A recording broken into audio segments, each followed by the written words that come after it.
Assalamualaikum warahmatullahi wabarakatuh. Perkenalkan, nama saya Afitria Fatmaning Dias dengan NIM 21014210206.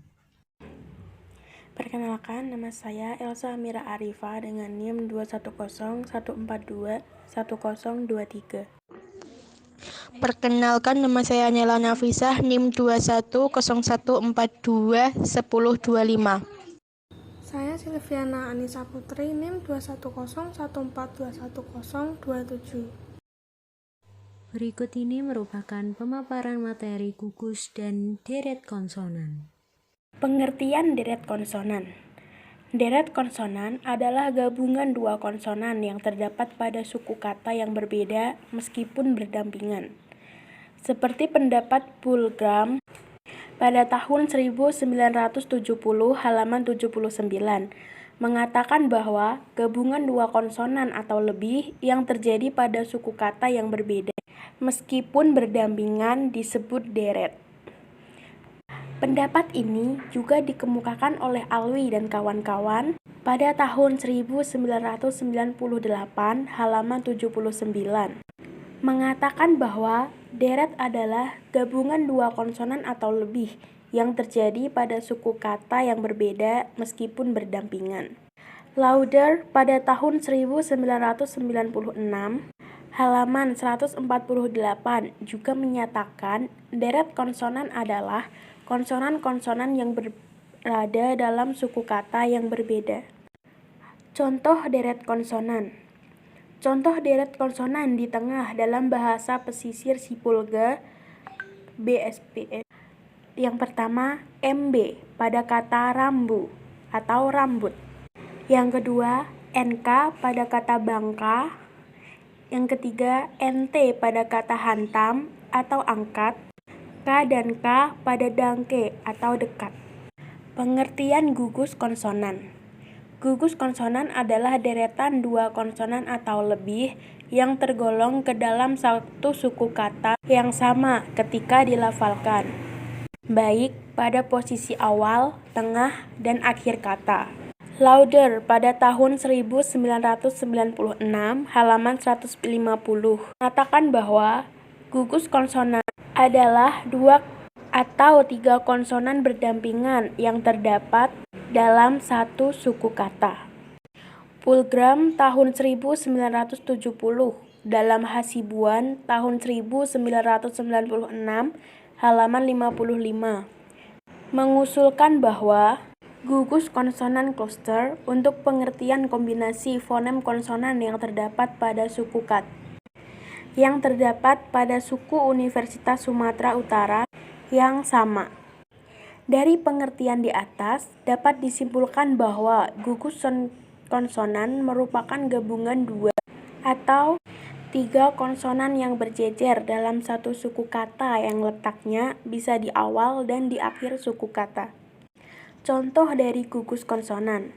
Beberapa contoh gugus konsonan yakni PR, PS, KL, NG, NY, dan sebagainya. Untuk penyampaian materi berikutnya, yakni mengenai asimilasi dan desimilasi. Apa itu asimilasi? Dalam ilmu bahasa, asimilasi berarti proses di mana dua bunyi yang tidak sama disamakan atau dijadikan hampir bersamaan. Untuk pengertian berikutnya, yakni terdapat dalam Kamus Ilmiah Asimilasi, yang berarti penyesuaian, penyelarasan, dan pemaduan ini jika dikaitkan dengan proses perubahan berarti penyelarasan antar dua fonem yang tidak sama menjadi sama. Berikut ini merupakan klasifikasi asimilasi. A. Berdasarkan tempat fonem yang diasimilasikan. Terdapat dua asimilasi. Yang pertama, asimilasi progresif. Asimilasi progresif yakni bunyi yang diasimilasikan terletak sesudah bunyi yang mengasimilasikan. Misalnya perubahan bunyi T yang biasanya diucapkan apikodental diucapkan secara laminoalveolar. Terdapat pada kata tetapi dan kata stasiun. Perubahan letup apicodental T menjadi letup laminoalveolar karena pengaruh secara progresif dari bunyi geseran lamino alveolar S. Yang kedua ada asimilasi regresif. Asimilasi regresif yakni bunyi yang diasimilasikan mendahului bunyi yang mengasimilasikan. Misalnya perubahan bunyi N yang biasanya diucapkan apicoalveolar diucapkan secara apicopalatal aman pandan. Perubahan nasal apicoalveolar N menjadi nasal apicopalatal N karena pengaruh secara regresif dari bunyi letup pada palatal D. B. Berdasarkan sifat asimilasi, terdapat dua asimilasi. Asimilasi total, terdapat dua fonem yang disamakan itu dijadikan serupa semua. Contoh kata ad plus kata similatio menjadi kata asimilasi dengan double S menjadi kata asimilasi S-nya hanya satu. Yang kedua asimilasi parsial.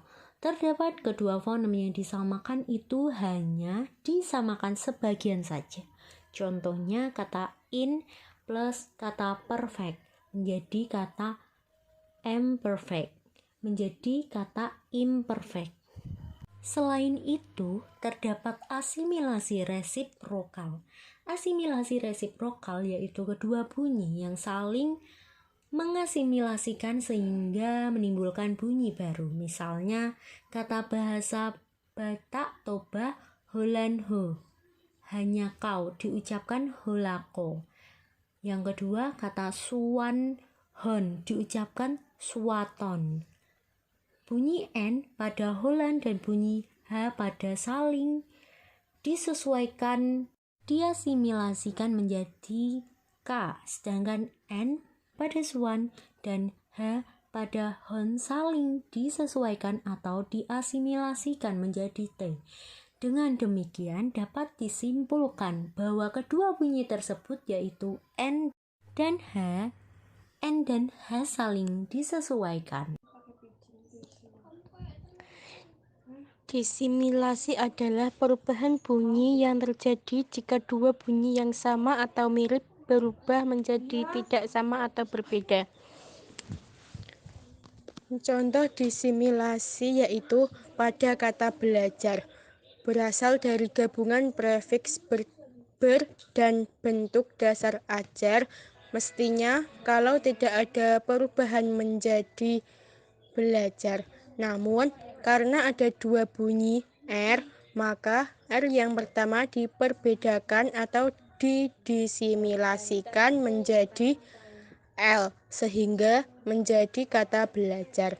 Pada kata lain terdapat kata sarjana, berasal dari bahasa Sanskerta satjana.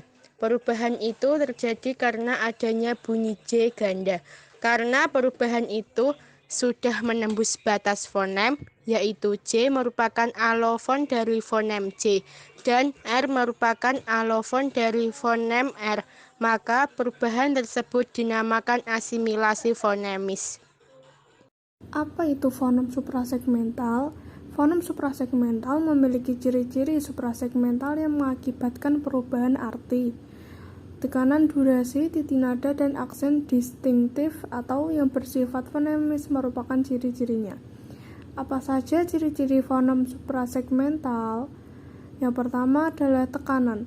Tekanan adalah suatu jenis unsur suprasegmental yang ditandai oleh karena lembutnya arus ujaran. Contohnya dalam bahasa Inggris refuse yang berarti sampah dan juga ada lagi refuse yang berarti menolak. Yang kedua, jangka atau durasi. Durasi adalah suatu jenis unsur suprasegmental yang ditandai oleh panjang pendeknya waktu yang diperlukan untuk mengucapkan sebuah segmen yang dapat membedakan arti bila bersifat fonemis atau durasi distintif. Contohnya yaitu dalam bahasa Sanskerta, bara yang berarti yang mengandung dan ada juga bara yang berarti muatan. Yang ketiga adalah nada. Nada adalah suatu jenis unsur suprasegmental yang ditandai tinggi rendahnya arus ujaran.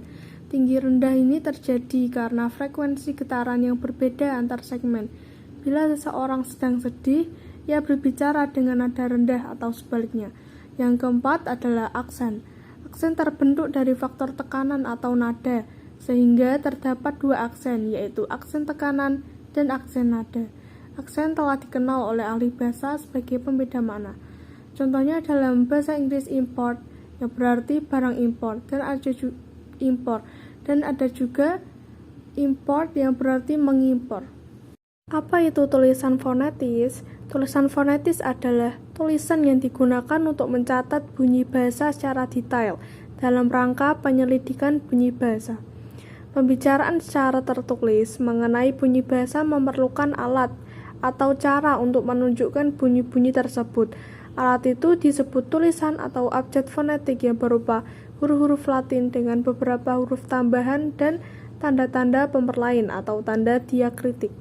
Sebagai contoh, penggunaan huruf tambahan dapat dikemukakan pada huruf E dan N yang melambangkan bunyi E dan eng dalam kata senang. Tanda diakritik pada A misalnya menunjukkan ciri sengau vokal itu, sedangkan tanda titik dua sering dipakai untuk menunjukkan panjang. Huruf tambahan dan tanda pemerlain itu diperlukan mengingat bahwa jumlah atau macam bunyi bahasa melebihi jumlah huruf dalam abjad Latin. Setiap huruf dalam tulisan fonetis melambangkan satu bunyi bahasa. Huruf-huruf itu ditulis dalam kurung siku. Berikut ini adalah sebagian simbol fonetik yang ditetapkan oleh IPA. Cukup sekian dan terima kasih atas perhatiannya. Wassalamualaikum warahmatullahi wabarakatuh.